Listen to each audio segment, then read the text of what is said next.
सिन्नर इगतपुरी विधानसभा मतदारसंघातील इगतपुरी तालुक्याच्या पूर्व भागातील टाकेत गटामधील टाकेत ते वासाळी भंडारदरा हा मुख्य रस्ता गेल्या अनेक दिवसांपासून डीएलसी कॉन्क्रीट मंजूर असून हा मुख्य रस्ता कंत्राटदार ठेकेदार यांच्या दुर्लक्षितपणामुळे गेल्या 2 महिन्यांपासून बंद झालाय।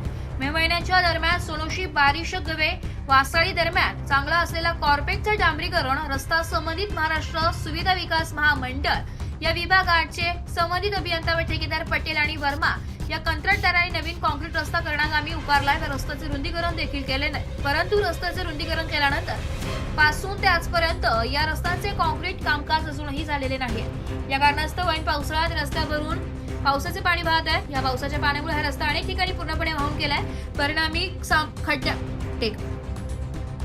परिणामी रस्त्यावर मोठ्या खड्ड्यांचे साम्राज्य पसरले असून या रस्त्यांच्या दुर्दशेमुळे या मुख्य रस्त्यावरून टाकेत येथे रोज ये जा करणारे असंख्य वाहनधारक, प्रवासी, शालेय विद्यार्थी, शेतकरी, पर्यटक, ग्रामस्थ नागरिकांना या गैरसोयीमुळे मोठा मनस्ताप सहन करावा लागतोय। संबंधित रस्ता ठेकेदार यांच्या दुर्लक्षितपणामुळे या रस्त्यांची सध्याची दुर्दशा झाली असून याला पूर्णपणे जबाबदार संबंधित रस्ता प्रशासन, ठेकेदार आहेत असा आरोप परिसरातील नागरिकांकडून होतोय।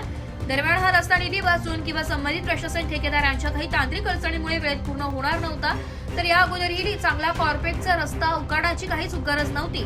आज हा रस्ता अगोदर सारख्या सुरळीत असता किंवा वेळीच यावर उपाययोजना केली असती तर या भागातील आंबेवाडी, खडकेत, इंदोर, खेड, परदेशवाडी व अकोले तालुक्यातील अनेक ग्रामस्थांना रस्त्यांच्या गैरसोयीमुळे मनस्ताप सहन करावा लागत नसता। नागरिकांच्या रस्त्यांच्या सततच्या गैरसोयी तक्रारीमुळे या रस्त्याच्या तात्काळ दुरुस्ती संदर्भात आमदार माणिकराव कोकाटे यांनी संबंधित सार्वजनिक बांधकाम विभागाचे अधिकारी, रस्ता प्रशासन, संबंधित ठेकेदार यांना सज्जड दम देत रस्ता लवकरात लवकर दुरुस्ती करण्याचा इशारा दिलाय। सध्या रस्त्यावरून पायी चालणाऱ्या शालेय विद्यार्थ्यांचे सुद्धा मोठे हाल होत आहे। या रस्त्याच्या दुर्दशेमुळे या ठिकाणी रस्त्यांवरील काही भाग पावसाच्या पाण्यामुळे वाहून गेल्यामुळे अनेक वाहनधारकांच्या अपघाताच्या संख्येत वाढ झाली असून अनेक वाहनधारकांच्या वाहनांची नुकसान देखील झाले।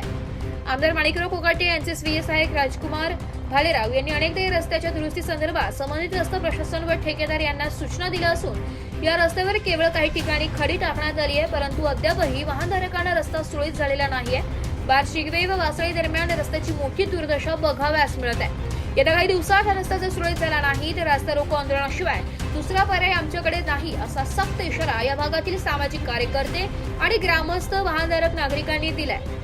तरी संबंधित रस्ता प्रशासन आणि ठेकेदार कंत्राटदारांनी याची वेळीच दखल घ्यावी अशी मागणी या भागातील ग्रामस्थ नागरिकांकडून होत आहे।